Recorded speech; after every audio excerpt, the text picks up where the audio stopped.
R1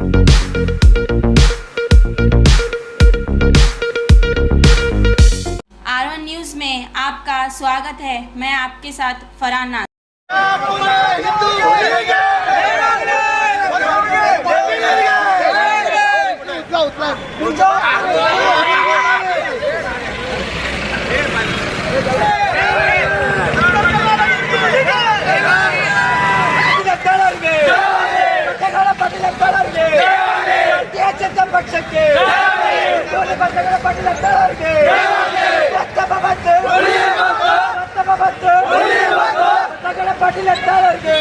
Vijayapura ಜನತೆಗೆ ದೀಪಾವಳಿ ಹಬ್ಬದ ಶುಭಾಶಯಗಳಾಗಿದೆ.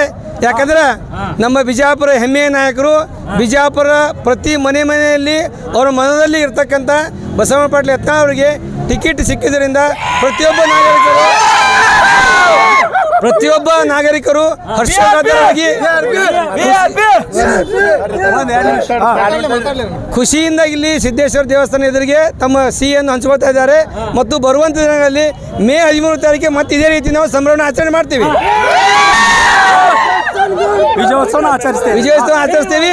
ಮತ್ತು ಅವರ ಜಯ ಗಟ್ಟಿಟ್ಟ ಬುದ್ಧಿ ಬರುವಂತ ದಿನಗಳಲ್ಲಿ ಇನ್ನೂ ಬಿಜಾಪುರ ನಗರ ಸಮೃದ್ಧಿ ಮತ್ತು ಎಲ್ಲ ಜನತೆಗೆ ಬೇಕಾದಂತ ವಿಜಯಪುರ ಜನತೆಗೆ ಏನು ಕೇಳ್ಕೋದಪ್ಪ ಅಂದ್ರೆ, ನಮ್ಮ ಹೆಮ್ಮೆಯ ನಾಯಕರಂತ ಬಸವನಗೌಡ ಪಾಟೀಲ್ ಯತ್ನಾಳ್ ಅವರಿಗೆ ಟಿಕೆಟ್ ಕೊಟ್ಟಿದ್ದಾರೆ.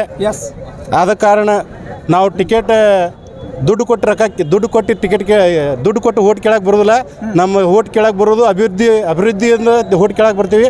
ಬಿಜಾಪುರದ ಅಭಿವೃದ್ಧಿ ಇನ್ನು 99% ಆಗಿದೆ, ಇನ್ನೂ 1% ಉಳಿದೆ. ಈ ಇಲೆಕ್ಷನ್ ಮುಗಿದ ನಂತರ ಬಸವನಗೌಡ ಪಾಟೀಲ್ ಅವರು ಜೈಬೇರಿಯಾಗಿ ಬಂದ ಕೂಡಲೇ ಉಳಿದ ಕಾರ್ಯಗಳನ್ನು ಬಸವನಗೌಡರು ಮಾಡ್ತಾರಂತ ನಮ್ಮ ನಂಬಿಕೆ ಇದೆ. ಆ ಕಾರಣಕ್ಕಾಗಿ ಇದೆಲ್ಲರೂ ಓಟ್ ಹಾಕಬೇಕಾಗಿ ವಿನಂತಿ. ವಿಜಯಪುರ ಜನತೆಗೆ ದೀಪಾವಳಿ ಹಬ್ಬದ ಶುಭಾಶಯಗಳಾಗಿದೆ. ಯಾಕಂದ್ರೆ ನಮ್ಮ ಬಿಜಾಪುರ ಹೆಮ್ಮೆಯ ನಾಯಕರು, ಬಿಜಾಪುರ ಪ್ರತಿ ಮನೆಯಲ್ಲಿ ಅವರ ಮನದಲ್ಲಿ ಇರ್ತಕ್ಕಂಥ ಬಸವಣ್ಣ ಪಾಟೀಲ್ ಯತ್ನಾಳ್ ಅವರಿಗೆ ಟಿಕೆಟ್ ಸಿಕ್ಕಿದ್ದರಿಂದ